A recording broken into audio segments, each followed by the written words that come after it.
실무교육 네 번째 강의를 시작하겠습니다.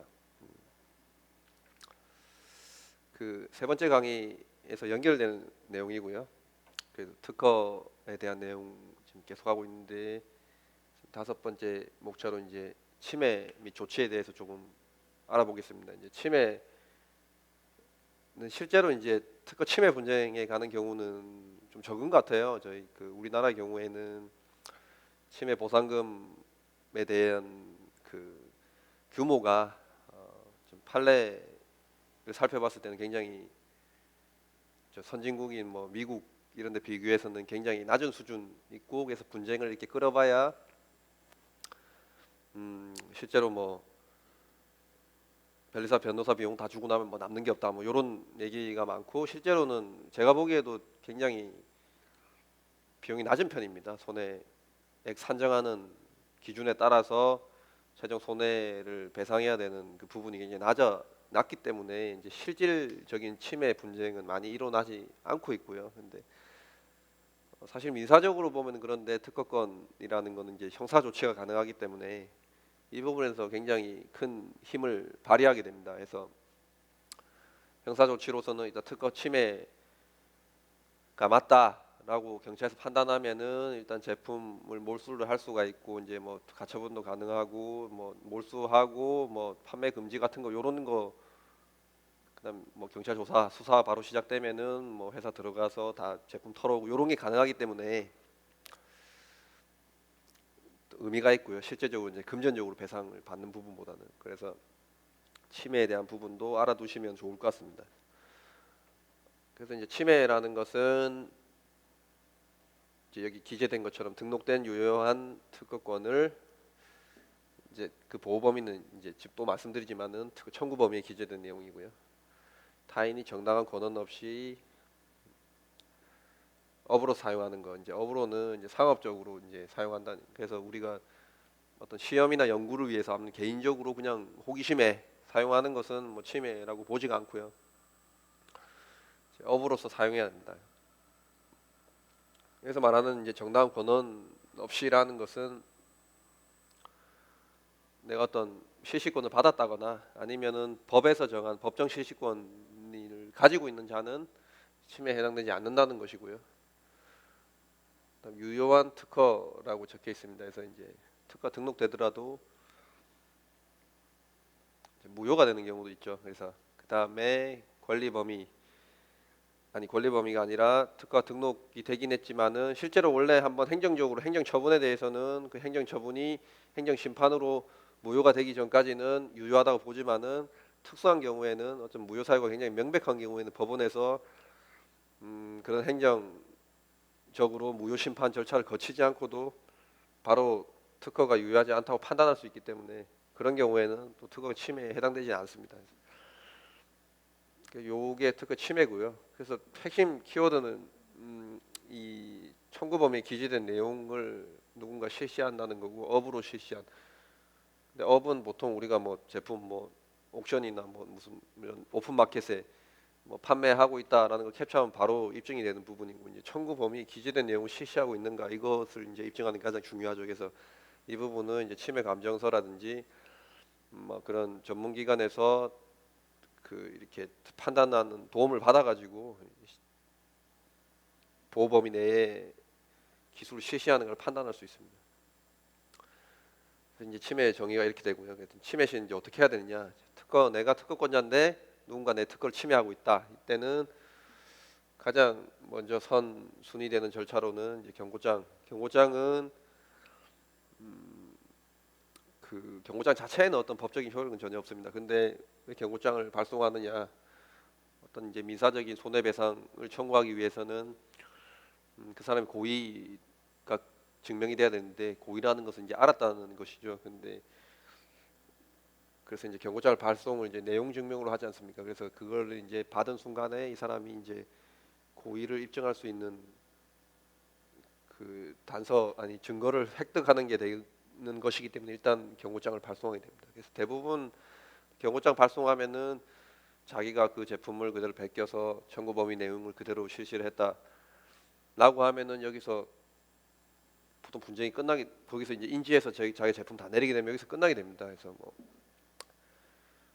경고장에서는 내용은 뭐 쓰지 말아라. 그 다음에 기존에 있던 물건 다 폐기해라. 그 다음에 우리랑 시시권 계약을 맺자. 요건데 사실 대부분 우리가 스타트업이나 초기 단계에서 분쟁을 끝까지 끌 수가 없기 때문에 그냥 내려라.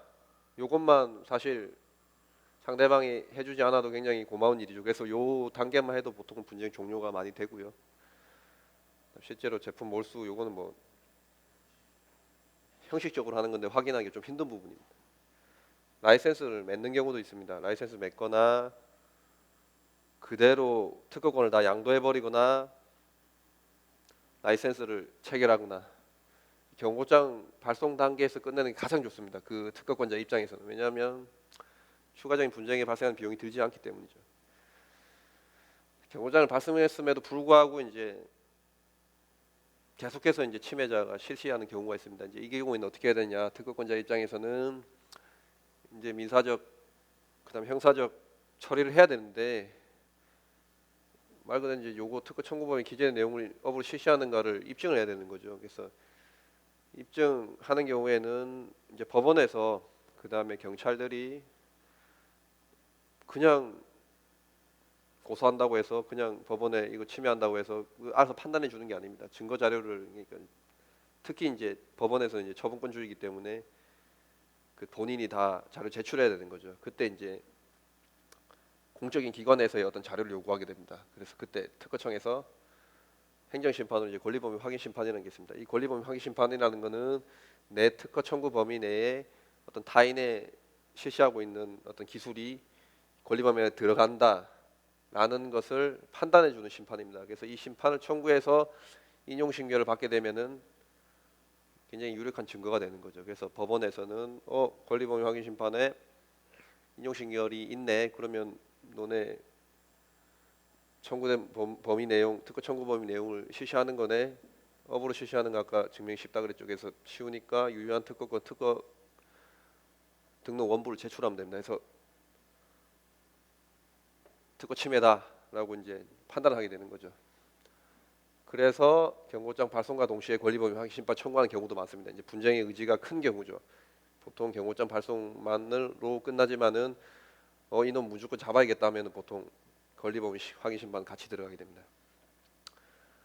그다음 그 이후에 이제 할 수 있는 절차로 이제 사용금지 청구, 손해배상 청구 이제 이 민사적 절차가 있는 거죠. 신용회복 청구 이렇게 니네가 뺏겨가서 우리 신용 타격 받았으니까 뭐 신문에다가 이제 우리 이런 게 이렇게 명예를 실추시켜서 신용을 뭐 실추시켜서 미안하다 뭐 이런 거 해야 되는 거고요. 그다음에 형사 고소해가지고 과태료 물게 할 수 있고 징역 살게 할 수 있고 7년 이하의 징역, 뭐 3천만 원 이하의 벌금, 특허 침해는 꽤 무거워서 7년 이하의 징역을 살게 됩니다. 그래서 이런 조치를 추가적으로 추가적으로 할 수가 있고요.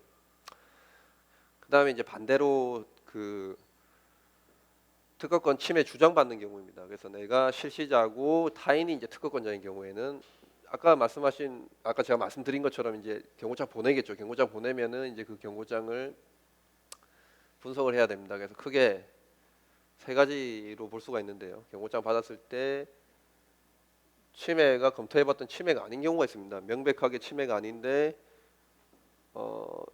어떤 그 타인이 그 시장에 추가적으로 진입하는 것 저지할 목적으로 좀 악의적인 목적으로 경고장 보내는 경우가 있습니다. 사람들은 보통 일반적으로 사업하신 분들은 조금 특허권 침해 그다음 법적인 이런 용어에 대해서 무지하기 때문에 그걸 받았을 때 그냥 제품 내려보는 경우가 많기 때문에 이렇게 찔러보는 경우가 있습니다. 그래서 침해가 아닌 게 명백하다 그러면은 그냥 무시하시고 계속 실시를 하셔도 되고요. 그다음에 이제 영업 방해로 또 고소를 할 수도 있습니다. 그다음 두 번째 경우로 침해에는 해당하지만은 권리가 하자에 존재하는 경우, 그러니까 특허권 유효하고 권리범위 그 청구 범위를 확인했더니 우리께 맞아요. 그래서 권리가 하자에 없다 그러면은 우리가 침해를 인정하고 제품 다 내리고 그 사람의 협상에 응하겠지만은 살펴봤더니 그 특허권이 유효한 특허권이 아닌 경우가 있습니다. 그런 경우에는 권리범위 확인 심판을 통해 가지고 특허권자의 특허 범위, 우리의 발명품이 우리가 실시하고 있는 제품이 권리범위에 포함되지 않는다라는 심결을 얻을 수도 있고요. 취소 심판 이거 잘못됐네요. 상표에 나오는 제도입니다. 이거 잘못됐고 이제 무효 심판 청구해 가지고 그 기존 특허권자 유효했던 권리를 무효시켜 버려 가지고 분쟁을 종식시키는 방법이 있습니다. 그다음에 이제 기타가 있는데 정당한 권한을 이제 획득하는 경우가 있습니다. 이게 가장 많은 경우가 이제 선사행권인데요. 예를 들면 특허 출원, 특허 등록된 특허의 특허 출원 일자 이전에 우리가 그 특허 발명을 이미 실시해서 만들어 놓은 제품이 있었다. 그 제품에 대해서는 정당한 권한이 있기 때문에 선사행권을 주장해서 대응을 하는 방법이 있고요. 그다음에 기타 이제 효력 제한 사유를 주장해 가지고 경고장 특허권자가 주장하는 침해에 대해서 이제 회피해 나갈 수 있는 방법이 있습니다. 마찬가지로 이제 분쟁이 시작되게 되면은 근데 사실 경고장 분석 단계에서 특허 등록 원부를 특허 공보를 이제 참고해서 청구 범위를 확인하게 되기 때문에 그 단계에 사실 침해가인지 아닌지는 전문가의 도움을 조금 받으시면 바로 알 수가 있고요. 침해에 해당된다 그러면은 협상에 응하시는 게 좋습니다. 그러지 않으면 아까 좀 전에 봤었던 이런 사행금지 청구, 손해배상 청구, 형사고소에 바로 들어가 버리면은 분쟁에 힘을 내게 되고 비용은 비용대로 쓰게 되고 실제로 여기서 패소하게 되면은 상대방 대리인 비용까지 다 물어야 되기 때문에 경고장 분석을 잘 하셔가지고 대응을 하시는 게 좋습니다. 그래서 침해 특허권 내용은 이제 이 정도로 정리를 하고요. 그다음에 이제 실용신안 차이. 그래서 좀 그 뒷부분은 조금 많이 여쭤보시는 특허에 관련된 내용도 좀 모아봤습니다. 그래서 실용신안과는 무슨 차이가 있냐?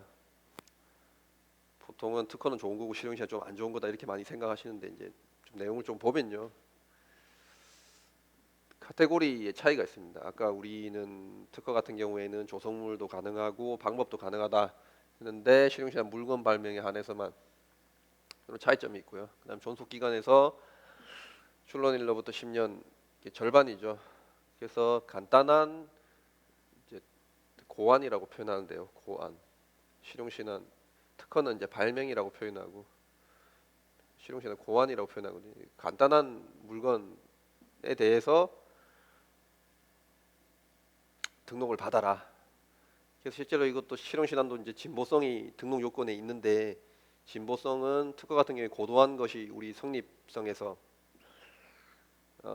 자연 법칙을 이용한 것으로서 자연 법칙을 이용한 기술의 사상으로 창작된 것으로서 고도한 것인데 실용신안 같은 경우는 그 고도한 게 이제 좀 저도한 것으로 표현이 바뀝니다. 그래서 진보성 수준이 낮다라는 것이죠. 그래서 간단한 발명품에 대해서 뭐 예를 들면 우리가 일단 생활용품 같은 거 들 수가 있죠. 뭐 잔압, 연필이나 뭐 볼펜 이런 것에 대한 것은 우리가 진보성 수준을 낮게 보거든요. 그런 거 같은 경우에는 실용신안 등록 받아라는 취지고요. 그래서 물건 발명이고 존속 기간도 더 짧습니다.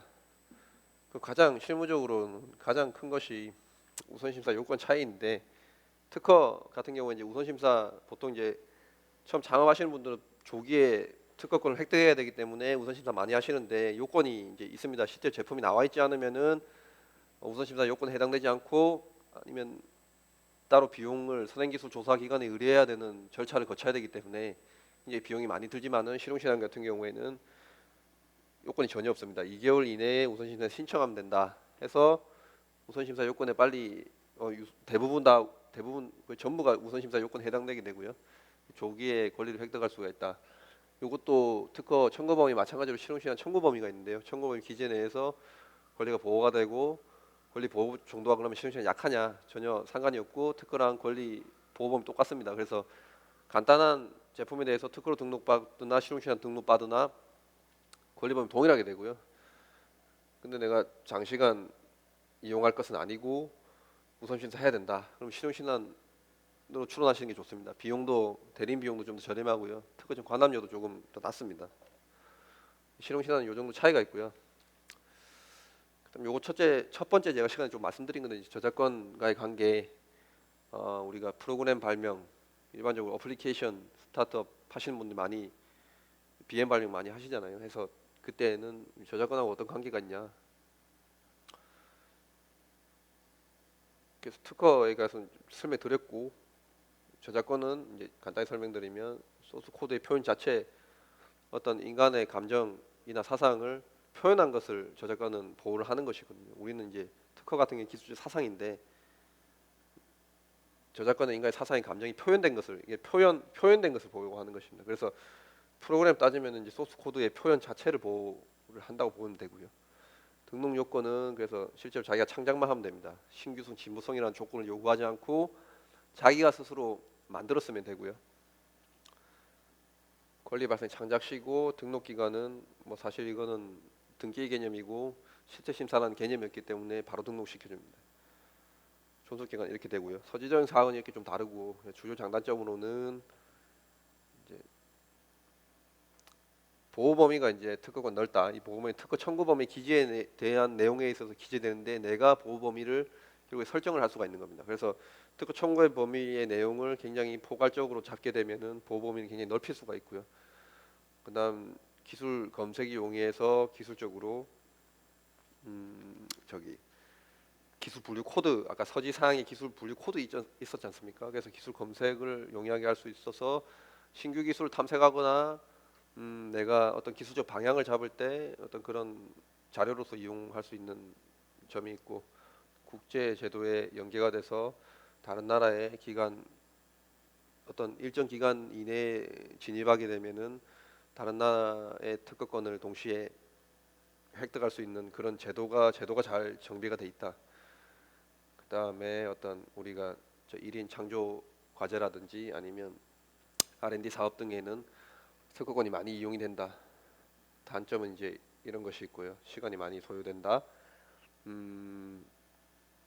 비용이 많다. 뭐 이런 내용이 있고요. 저작권은 이제 등록 비용이 거의 없습니다. 사실 스스로 다 하실 수 있는 부분이고요. 굉장히 간단한 절차를 통해서 인터넷으로 등록할 수 있고, 이제 보호 기간이 아까 뭐 70년 이렇게. 그리고 이건 창작만 되면 되고 인간의 감정의 사상의 표현만 되기만 되기 때문에 뭐 등록되는데 문제가 없고요. 기술 검색, 근데 기술이 아닙니다. 기술이 아니기 때문에 이런 단점들이 있고요. 그 사실 특허랑은 굉장히 성격이 많이 다른 거죠. 그래서 저작권은 어떤 그냥 표현 자체를 보호해 주는 거고, 기술 사상 보호해 주는 거고, 저작권은 어떻게 보면 이제 공적인 목적이 없습니다. 특허권은 우리가 공개된 기술 통해서 그 개량 발명 유도해서 이제 산업 발전에 이바지하겠다라는 건데, 저작권은 그냥 개인적으로 내가 만든 표현을 보호하겠다라는 거기 때문에 공적인 목적이 없기 때문에 이렇게 다른 점이 있고요. 그리고 어떤 법리 침해에 대한 법리가 정비되어 있지 않고 판례에 의해서 사실관계에 의해서 법원에서 입증하기 때문에 침해 될지 안 될지가 이제 판례에 따라서 달라진 이런 문제가 있고, 판례 계속 바뀔 수 있다는 점. 기술 검색 비용이 하고, 결국엔 공적으로 이제 확인할 수 있는 아까 말씀드린 권리법인 확인 심판 같은 게 없기 때문에 이게 경찰에 고소하거나 법정에 가서도 굉장히 시간이 많이 끌릴 수가 있다. 법원에서 판단할 공적인 증거가 없다. 이런 점이 있고요. 그래서 실제로는 어떤 우리가 프로그램 소스 코드가 만들었다. 근데 이게 기술적 특징도 있고 소스 코드 표현 자체도 굉장히 독특하다. 그러면 두 개 다 등록하셔야 됩니다. 가장 좋은 방법. 그리고는 어떤 소스 코드를 만드는데 표현에만 특징이 있지 어떤 이 기술적인 내용이 없다. 그럼 저작권 등록하셔야 되는 거고요. 그 다음에 소스 코드는 일반적인데 그거를 배열이나 어떤 알고리즘 달리해서 기술적으로 의미가 있다면 특허 등록하셔야 됩니다. 이렇게 간단하게 보시면 됩니다. 그리고 이제 BM 발명에 대해서 잠깐 말씀드릴 건데, 요 사례는 제가 저희 그 창업신문 칼럼에 조금 소개드렸던 내용인데 뭐 간단하게 보겠습니다. 그래서 우리 일반적인 스타트업 하시는 분들 내용이 될 건데요. 요즘 이렇게 그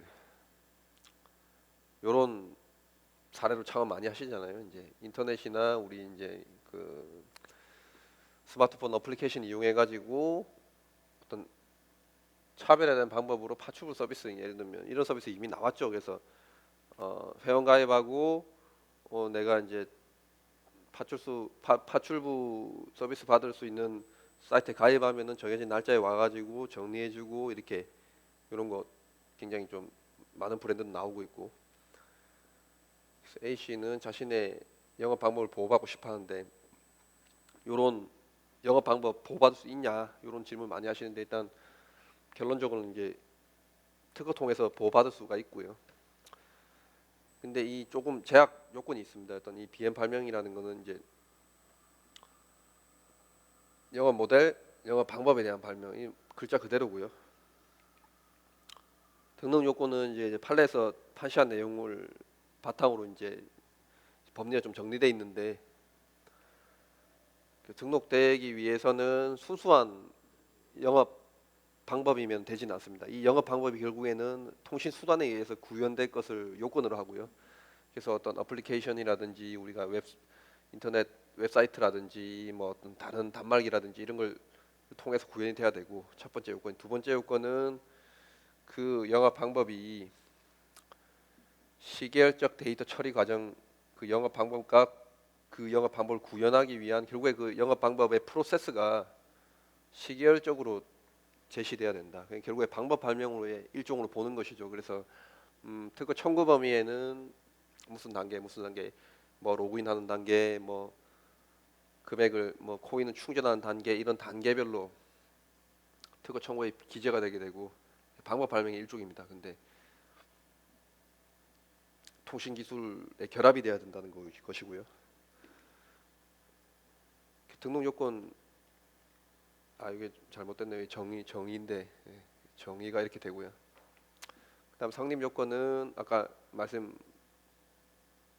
이게 똑같은 게 중복 들어갔네요. 어쨌든 요 방금 말씀드린 성립 요건 정의에 대한 내용이고요.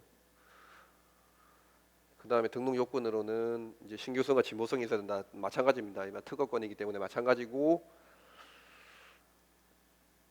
조금 이제 비즈니스 모델이니까 조금 제가 크게 이제 두 가지로 나눌 수 있죠. 어떤 영업 모델이 있고, 그거를 정의에 따르면은 기술과 조합해야 되니까 어떤 그걸 구현하기 위한 기술이 있을 수 있습니다. 이 두 가지가 결국에는 BM 발명의 요체인데, 이 두 가지의 신규성, 진보성 어떻게 판단하느냐.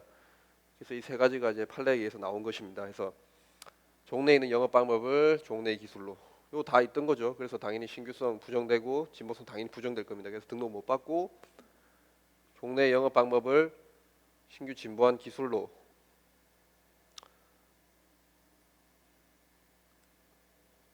그 처리 과정을 개시했다 하면은 등록 받을 수 있습니다. 그다음 새로운 영업 방법을 신규 진보한 기술로, 당연히 등록 받을 수 있겠죠. 근데 이제 이 4번이 많이 문제가 되거든요. 4번이 우리가 실질적으로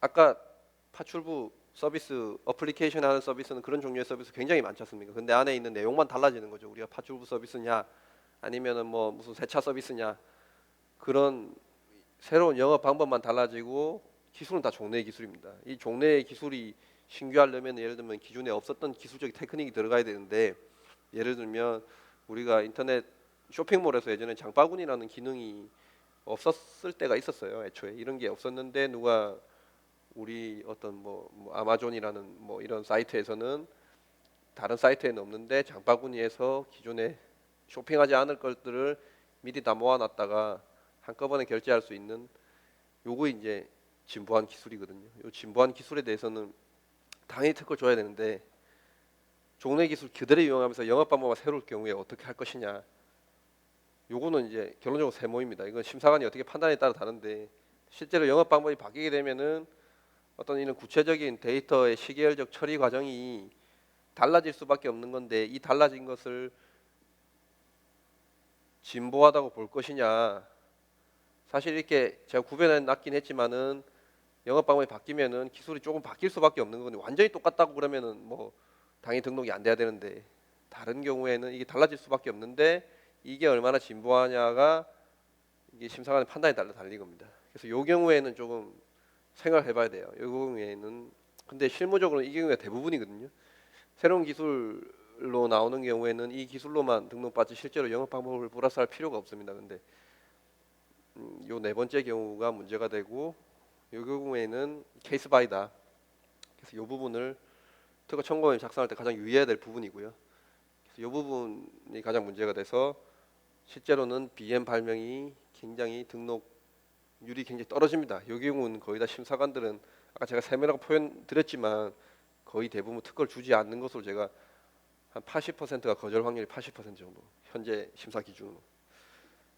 그래서 이 영업 방법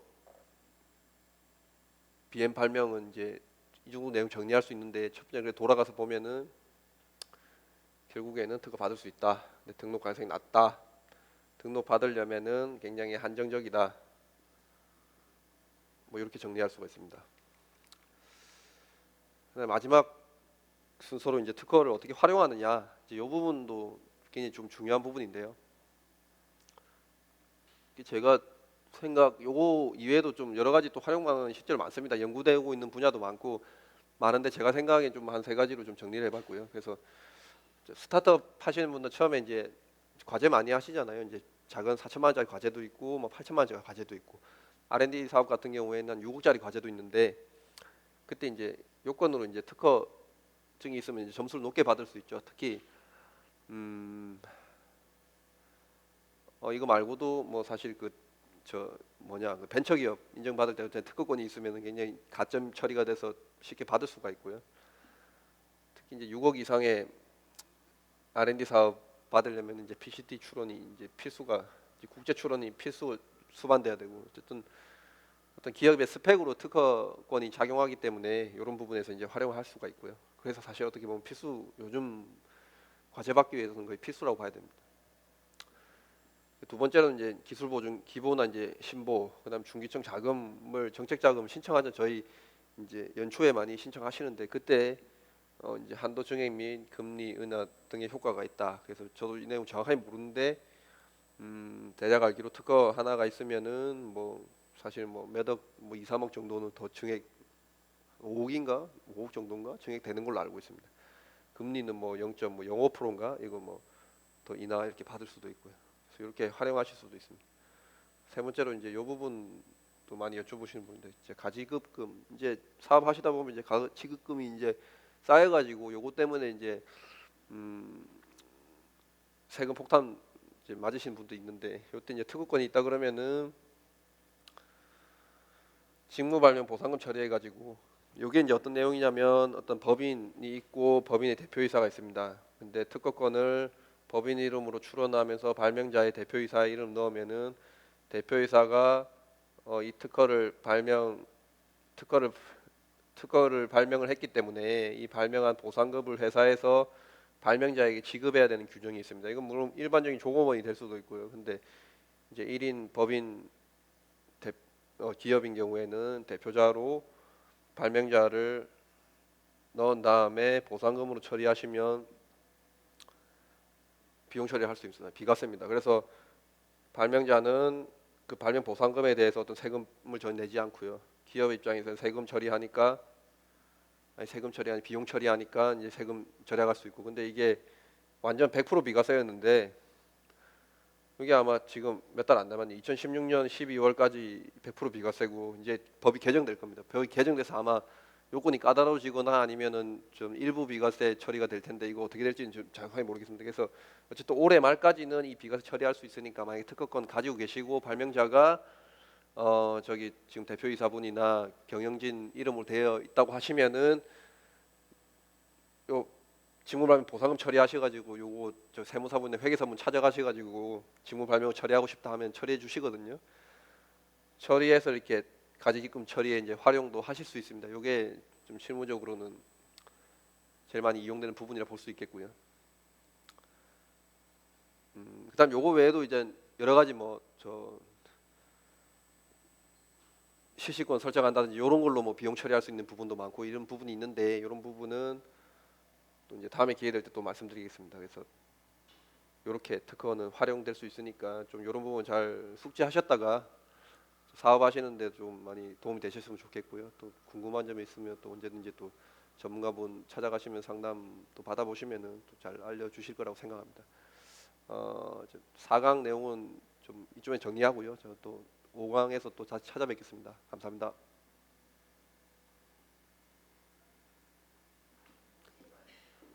모르겠어. 이거 좀 건들리지 않는 게 좋을 것 같은데.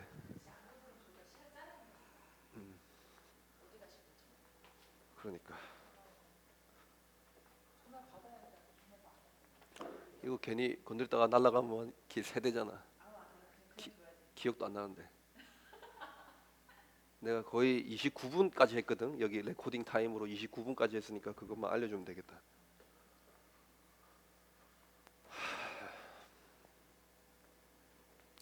나는 왜 너처럼 못하겠지? 너처럼 이렇게 뭔가 정제된 느낌으로 얘기를 못하겠지.